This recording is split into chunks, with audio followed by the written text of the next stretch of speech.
ప్రజలందరికీ కూడా నా నమస్కారాలను తెలియజేస్తున్నాను. అధ్యక్షురాలుగా బాధ్యతలు చేపట్టిన తర్వాత రాష్ట్ర వ్యాప్తంగా పర్యటన చేస్తున్నటువంటి సందర్భంలో ఈ రోజు ఈ జిల్లాకి రావడం జరిగింది. ప్రధాన లక్ష్యం కార్యకర్తల్ని కలవడం, వారి మనోభావాలు అర్థం చేసుకోవడం, పార్టీని ఏ మేరకు బలోపేతం చేశారు, ఇంకా మున్ముందు ఏ రకమైనటువంటి కార్యక్రమాలు చేపట్టాలి అనేటువంటి వివిధ అంశాల మీద కార్యకర్తలతో డిస్కస్ చేయడానికి నేను రావడం జరిగింది. నరేంద్ర మోడీ గారు దేశానికి అందిస్తున్నటువంటి సుపరిపాలన, దాన్ని ఖచ్చితంగా రాష్ట్ర ప్రజలు కూడా దృష్టిలో పెట్టుకుని రాబోయే కాలంలో భారతీయ జనతా పార్టీని ఆశీర్వదిస్తారని చెప్పి మేము విశ్వసిస్తున్నాము. దీనిలో భాగంగానే అసలు రాష్ట్రానికి మాత్రమే కాదు, ఈ జిల్లాకి ఏ మేరకు కేంద్ర ప్రభుత్వం సహకరించిందనేటువంటి విషయానికి కూడా ఇప్పుడు మేము వెళ్లేటువంటి మీటింగ్ లో ఇప్పుడు బిఎల్కి వెళ్తాము. నిమ్మకూరు దగ్గర మా తండ్రి గారి గ్రామం అది. అక్కడ జరిగినటువంటి అభివృద్ధి కార్యక్రమాన్ని సందర్శించి ప్రజలకి తెలియజేయాలి అని చెప్పి మేమందరం కూడా అక్కడికి వెళ్ళడం జరుగుతుంది. ఇప్పుడు ప్రధాని నరేంద్ర మోడీ గారు ఒక చక్కటి కార్యక్రమం వికసిత్ భారత్ అనేటువంటి కార్యక్రమాన్ని ప్రవేశపెట్టారు.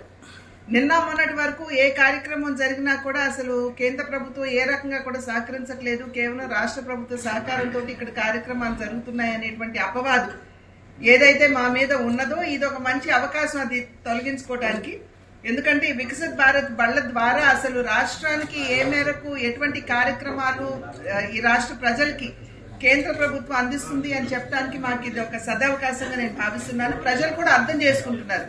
అది ఇళ్ల నిర్మాణం కావచ్చు, కుళాయి కావచ్చు, టాయిలెట్ నిర్మాణం కావచ్చు, మరి దేశంలో 80 కోట్ల మంది ప్రజలకి, పేద ప్రజలకి ఉచితంగా నేటి వరకు కూడా 5 కిలోల బియ్యం ఉచితంగా ఇవ్వటం, ఇది కేవలం ఇప్పుడు కాదు, రాబోయే 5 సంవత్సరాల కాలం కూడా మోడీ గారు దాన్ని పొడిగించడం జరిగింది.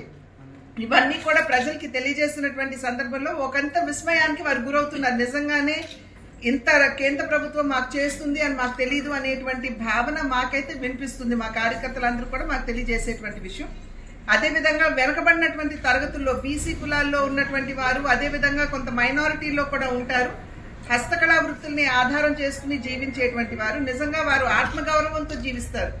వారి కళా నైపుణ్యాన్ని విశ్వసించి వారి జీవనాన్ని గడుపుతారు. కానీ ఒకరి దగ్గరికి పోయి దేహి అంటూ చేయి జాపుకున్నటువంటి ఒక ఆత్మగౌరవంతో జీవించేటువంటి హస్తకళా వృత్తుల మీద ఆధారపడినటువంటి వారికి కూడా నరేంద్ర మోడీ గారు ఇప్పుడు విశ్వకర్మ యోజన అని చెప్పి ప్రవేశపెట్టడం జరిగింది. మొదట్లో ₹1,00,000 వరకు వారికి లోన్ ఉంటుంది, తర్వాత 2 లక్షలు, ఆ తర్వాత 3 లక్షలు సకాలంలో కనుక కట్టేసినట్లయితే ఆ రకంగా వారికి సహకారం అందించడం. అంటే ముడి సరుకు దగ్గర నుండి మార్కెటింగ్ వరకు కూడా నైపుణ్య అభివృద్ధి, వారికి వాళ్ళలో నిక్షేపంగా ఉన్నటువంటి ఆ నైపుణ్య శక్తి ఏదైతే ఉందో దాన్ని కూడా పదును పెడుతూ వారికి ట్రైనింగ్ ఇస్తూ వారిని ఆత్మగౌరవంతో జీవించే విధంగా కేంద్ర ప్రభుత్వం ఇస్తున్నటువంటి సహాయం, వీటన్నిటి కూడా ప్రజలకి తెలియజేయాలి అనేటువంటి ఆలోచనతో రావడం జరిగింది. నేను చూస్తున్నాను, వెళ్తున్నటువంటి సందర్భంలో వివిధ జిల్లాల్లో ఇప్పటికే నేను దగ్గర 22 జిల్లాలు నేను పూర్తి చేసుకోవడం జరిగింది. చేసుకున్నటువంటి సందర్భంలో ప్రతి ఒక్కరూ కూడా చెప్తున్నటువంటి మాట, మేము ప్రతి జిల్లాకి వెళ్ళినప్పుడు ఈ జిల్లాకి పలానా అభివృద్ధికి ఇన్ని వందల కోట్లు కేంద్ర ప్రభుత్వం ఇచ్చింది అని చెప్పి చెప్పడం మేము చాలా గర్వంగా మేము భావిస్తున్నాము. ఎందుకంటే రాష్ట్ర ప్రభుత్వం చూసినట్లయితే అభివృద్ధికి తిలోదకాలు ఇచ్చేసి కేవలం జేబులు నింపుకునేటువంటి పని చేస్తూ అవినీతిలో కూరుకుపోయి విధ్వంసకర పాలనని, విద్వేషపూరిత పాలనని రాష్ట్ర ప్రజలకు అందిస్తున్నటువంటి సందర్భంలో మీరందరూ చూసే ఉంటారు. అభివృద్ధికి తిలోదకాలంటే రోడ్లు సైతం సరిగ్గా లేవు. అంతటి అధ్వానమైనటువంటి పరిపాలనని ప్రజలకు అందిస్తున్నటువంటి సందర్భంలో తప్పకుండా ప్రజలు ఆలోచిస్తారని మేము విశ్వసిస్తున్నాం. కేంద్ర నాయకత్వం ఒక్క నిమిషం సార్, ఇది కేంద్ర నాయకత్వం నిర్ణయించేటువంటి అంశం అండి, మేం కాదు. మా కార్యకర్త మనోభావాలు వారికి తెలియజేస్తాం, వారి నిర్ణయం తీసుకుంటాం. అంటే తెలంగాణ బీజేపీ పవన్ కళ్యాణ్ తో పొత్తును కొనసాగించమని వార్తలు వస్తున్నాయి. తెలంగాణ బీజేపీ పార్టీ జనసేన పార్టీతో మేము ముందు పొత్తులో ఉండమని చెప్పి, ఆంధ్ర రాష్ట్రంలో జనసేనతో మా పొత్తు ఉన్నది, రాబోయే కాలంలో కూడా ఉంటుంది. ఆ పైన నిర్ణయం మా కేంద్ర నాయకత్వం.